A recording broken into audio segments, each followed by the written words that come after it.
Once upon a time, in the magnificent kingdom of Veritania,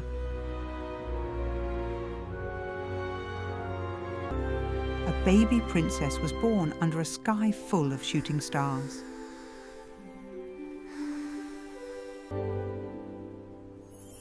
The king and queen named her Princess Aurora.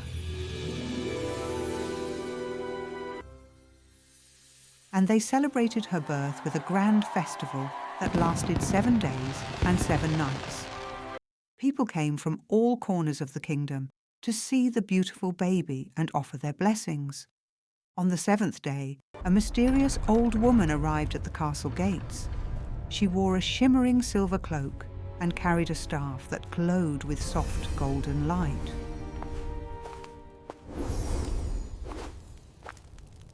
The guards recognized her as the Oracle of Truth, a powerful enchantress who appeared only once in a generation.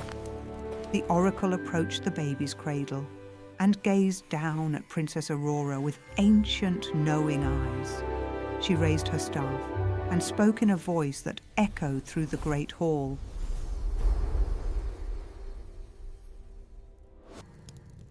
This child shall possess a rare gift. From this day forward, Princess Aurora will never only be able to speak a lie. Truth will flow from her lips as naturally as water flows from a spring. Every word she speaks will be honest and true.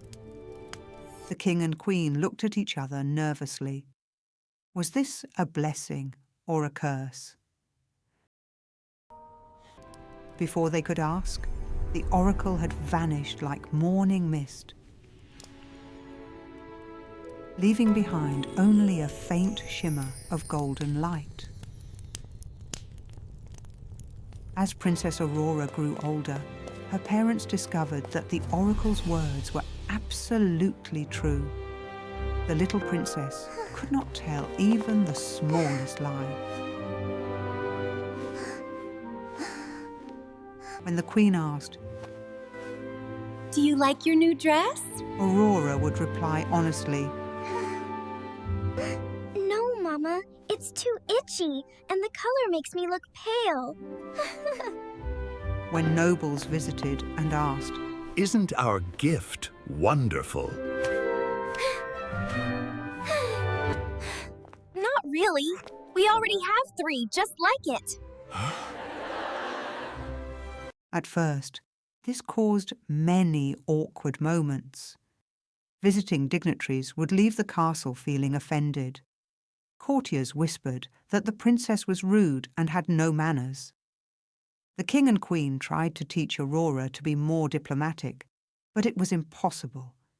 She simply could not say anything that wasn't completely true. Why can't you just say nice things, even if you don't mean them? The queen asked desperately one day after Aurora had told a duchess that her perfume smelled like old socks. I'm sorry, Mama. I try so hard, but the lies just won't come out. It's like my mouth refuses to say anything that isn't true. As Aurora grew into a young woman, life became even more difficult. Other princesses her age would giggle and share secrets, tell little white lies to spare each other's feelings, and flatter the princes who came to court. But Aurora couldn't do any of these things. When Prince Wilhelm asked if she thought he was handsome, she replied, Your nose is rather large, and you talk too much about yourself. The prince left in a huff and never returned. Aurora began to feel like an outcast in her own kingdom.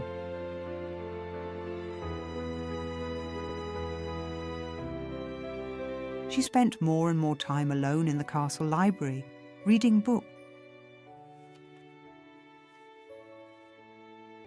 and avoiding social gatherings where her truthfulness might cause embarrassment.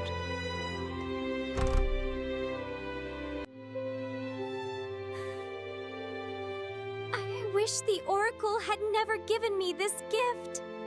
It feels more like a curse. No one likes hearing the truth all the time. But then, something terrible happened that would change everything. A charming nobleman named Lord Darkwell arrived at the court. He had a smooth voice, expensive clothes, and a smile that seemed to light up every room. He quickly became the king's most trusted advisor, offering suggestions on how to improve the kingdom's economy and strengthen its defenses. Your Majesty, I have discovered a wonderful opportunity. If you invest the kingdom's entire treasury in my trading company, I guarantee you will triple your wealth within a year. Many other kingdoms have already joined, and they're all becoming fabulously rich.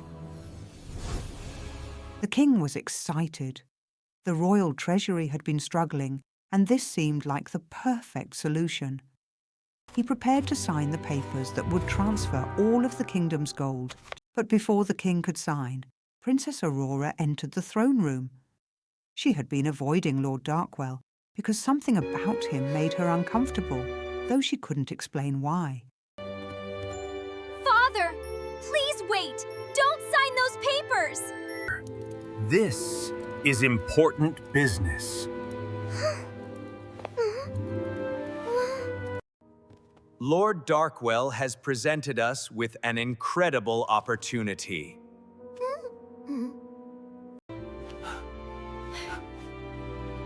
I don't trust him, Father. Everyone in the throne room gasped. It was considered extremely rude to speak against a nobleman, especially in public. Lord Darkwell's smile tightened.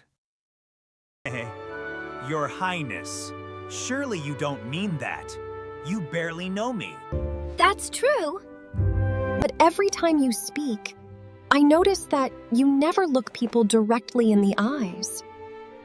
Your stories about other kingdoms investing in your company change slightly each time you tell them. And yesterday, I overheard you telling the treasurer one price for your services, and the king a completely different price. Well, These things make me believe you're not being honest. Lord Darkwell's face turned red with anger. How dare you accuse me of dishonesty? You have no proof.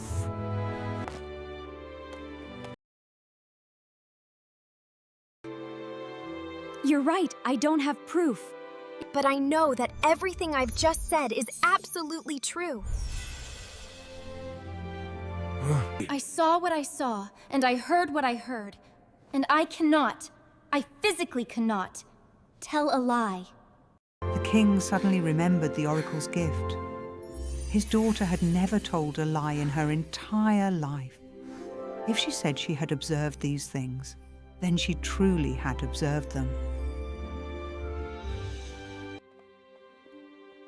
Lord Darkwell, perhaps you should explain these inconsistencies my daughter has mentioned. Lord Darkwell's smooth confidence began to crack. Wait, that's not... I can explain. Investigations revealed that he was actually a con artist who had been traveling from kingdom to kingdom, convincing rulers to invest in his fake company and then disappearing with their gold. Several kingdoms had already been bankrupted by his schemes. I regret nothing. Lord Darkwell was arrested and imprisoned, and the kingdom's treasury was saved. Move along, villain.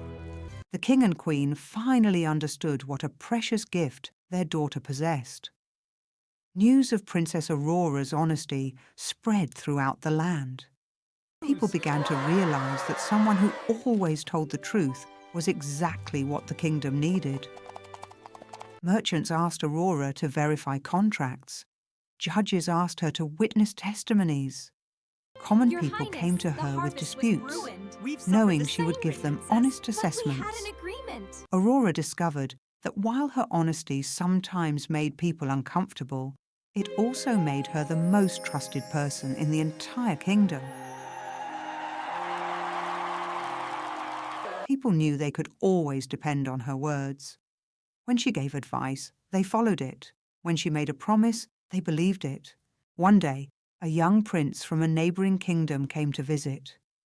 He had heard about the princess who could not lie, and he was curious.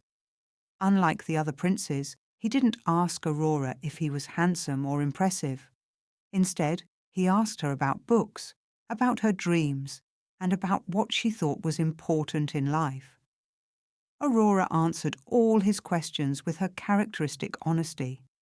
To her surprise, the prince didn't seem offended at all. In fact, he seemed delighted. Finally, someone who says exactly what they mean. Do you know how refreshing that is?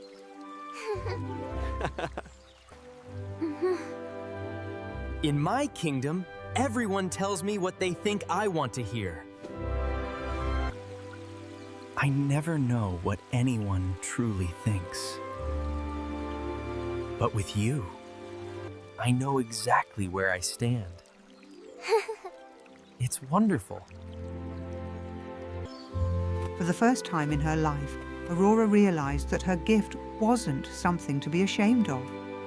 The oracle had been right all along. It was a blessing, not a curse. Princess Aurora and the prince became great friends, and eventually they fell in love. It's beautiful. Aurora helped reform both kingdoms, creating courts where honesty was valued and truth was celebrated.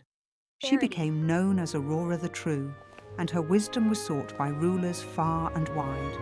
And so, Princess Aurora learned that honesty, even when it's difficult, is always the right choice. Truth might not always be easy, but it is always valuable, and those who speak it will ultimately earn the trust and respect of everyone around them. Thank you for your trust.